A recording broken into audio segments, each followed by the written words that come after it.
Bonjour chers élèves et bienvenue dans cette dernière ligne droite. Donc là je vais vous proposer quelques vidéos vraiment où je vais réunir uniquement quelques exercices types absolument à faire avant l'examen du baccalauréat. Donc, je vous rappelle que sur la chaîne vous avez le corrigé de tous les anciens baccalauréats depuis 2010 jusqu'à 2020 par thème. Par exemple sur le nucléaire, je vais vous laisser le lien sur la description de la vidéo, mais ceux qui n'ont pas eu le temps de voir cette vidéo, je vais vous proposer un extrait, c'est-à-dire j'ai choisi deux examens types et je vais parler de l'examen 2013 et l'examen 2014. J'ai choisi cet examen 2014 parce qu'on va parler de la datation, l'âge d'une roche volcanique. Donc je vous montre, je vais expliquer comment on fait la datation. Donc voilà les données, vous dites la désintégration de potassium conduit à l'argan.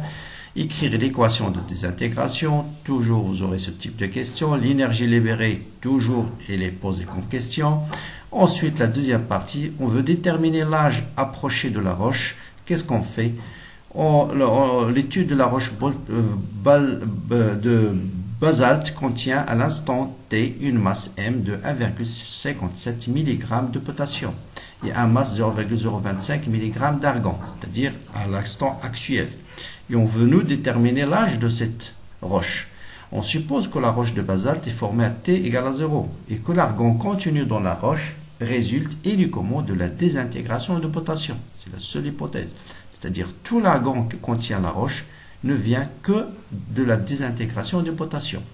Et on vous demande de montrer que l'âge s'écrit sous cette forme-là et de le déterminer. Bien. Bon, question classique, désintégration du potassium. On vous donne potassium 19 neutrons, 40 nucléons, bêta plus, donc l'argon va avoir 18, 40. Donc ce type de désintégration, bien sûr, c'est une désintégration bêta plus ou bien émission d'un positron. L'énergie libérée, c'est delta M fois, si on vous donne le défaut de masse en unité de masse atomique, il est préférable d'utiliser delta M fois 931 mégaélectronvolts. Donc là, le calcul vous donne delta M, c'est la masse de l'argon, plus la masse de positron, moins la masse de potassium. Ça me donne moins 0,0115 unités de masse atomique que je multiplie par 931. L'énergie libérée, bien sûr, en valeur absolue, c'est positif, mais elle est négative. Donc c'est une énergie qui est fournie, et l'énergie qui est fournie, elle est comptée négativement. Donc l'énergie libérée en valeur absolue, c'est 10,34 mégaélectronvolts. Bien, on veut déterminer la roche. Donc là, je vous explique le principe. À T égale à 0, voilà la roche, la roche du basalte. Elle est formée à T égale à 0. À T égale à 0, il ne contient que le potassium. Le potassium, il est radioactif. Il va commencer à se désintégrer. Et au bout d'un certain nombre d'années, il va rester uniquement une partie de nombre de moles initial. C'est le nombre de potassium restant. Le reste, il va se transformer en quoi? Il va se transformer en argon. Parce que la désintégration de potassium vous donne l'argon.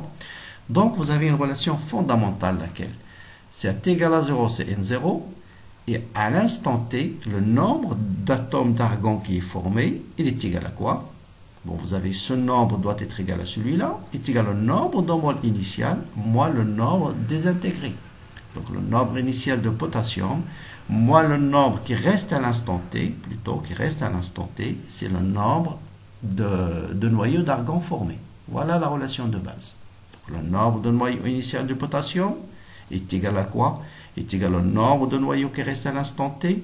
Le reste, il se transforme en quoi? Il se transforme en argon. Donc, N argon, c'est N0 moins NK. Ou bien N0, c'est N argon plus NK.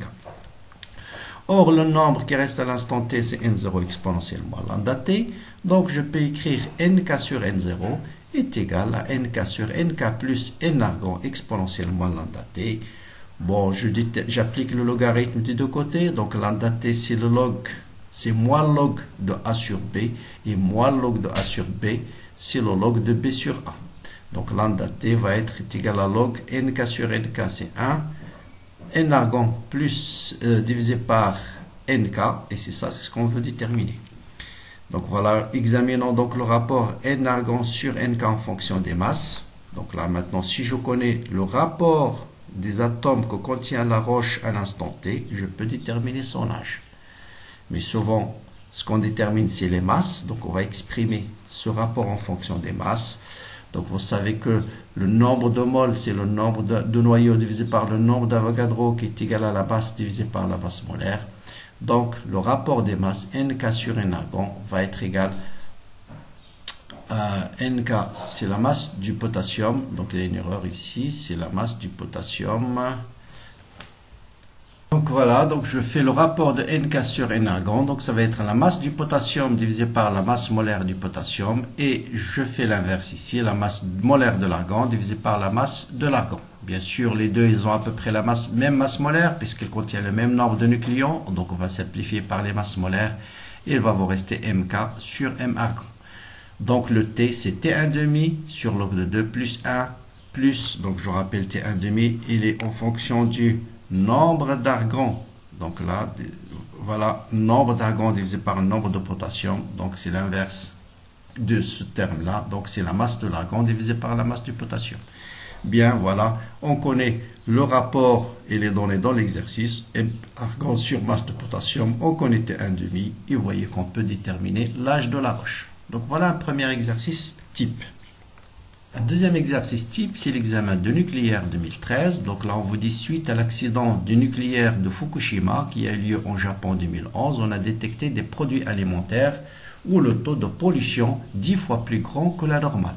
Par exemple, on détecte dans les épinards, on a mesuré une activité de 6100 becquerels et 15020 becquerels par kilogramme. Au Japon, les épinards sont considérés non pollués par l'iode si son activité ne dépasse pas 2000 par kilogramme, 2000 becquerels par kilogramme. D'accord ? Cet exercice a pour but d'étudier la décroissance radioactive d'un échantillon des épinards pollués par l'iode. Donc vous voyez, il faut bien ne pas avoir peur de ce type de données-là. Donc voilà les données, bien sûr. Première question, étude des noyaux, toujours. La désintégration dans la formation d'un noyau X de xénon, écrire l'équation et déterminer de désintégration. Vous voyez, c'est toujours les deux premières questions sont toujours les mêmes. L'équation et l'énergie libérée. Ensuite, deuxième partie, la mesure de l'activité d'un échantillon pris d'une ferme proche du lieu de catastrophe a donné 8000 becquerels par kilogramme à un instant pris comme origine du temps. Calculer le nombre de noyaux radioactifs présents dans l'échantillon à t égale à 0 et déterminer la durée minimale nécessaire pour que l'échantillon d'épinards sera considéré comme non pollué. Ça veut dire quoi? Il faut que son activité ne dépasse pas 2000 becquerels par kilogramme. Bien, donc là, la désintégration, bien sûr, c'est l'iode dans le xénon plus bêta-. L'énergie libérée, bon, ça je passe rapidement, c'est delta de M fois 931 MeV. Donc ça vous donne 0,88 MeV. Ça c'est uniquement ne pas faire d'erreur de calcul, sinon c'est très classique. Maintenant, l'étude de l'échantillon pollué en épinards. Donc là, on veut déterminer le nombre de noyaux à l'instant t égale à 0. Donc je rappelle l'activité, c'est le nombre de désintégration par unité de temps. Donc, je connais n, c'est n0 exponentielle moins lambda t, donc l'activité, c'est moins lambda fois n. D'accord? Et comme l'activité, c'est la valeur absolue de delta de n sur delta t, donc l'activité, c'est lambda fois n de t. Donc l'activité à l'instant t, si je veux déterminer l'activité à l'instant t, il suffit de connaître le nombre de noyaux à l'instant t et inversement. Donc à t égale à 0, vous avez A0 égale lambda n0. Je connais l'activité à t égale à 0, donc je peux déterminer le nombre de noyaux présents à l'instant t égale à 0, parce qu'on me donne t1,5. Donc je peux déterminer n0. Là, il faut faire juste très attention aux unités. Donc à l'activité à t égale à 0 et A0 égale à 8000 becquerels par kilogramme, et t1,5, c'est 8 jours. Donc 8 jours, il faut la transformer en secondes. Donc le nombre de noyaux qui est présent, ici c'est 8, 10 puissance 9 noyaux. D'accord? Maintenant, déterminer la durée minimale pour que l'échantillon ne soit pas considéré comme pollué. Et là, c'est une question très classique. Ça veut dire, je vais la poser autrement, il suffit de déterminer le temps au bout duquel l'activité va être égale à 2000 becquerels. Parce que à partir de 2000, on considère que les épinards ne sont plus pollués. Donc c'est exactement la même chose que la datation.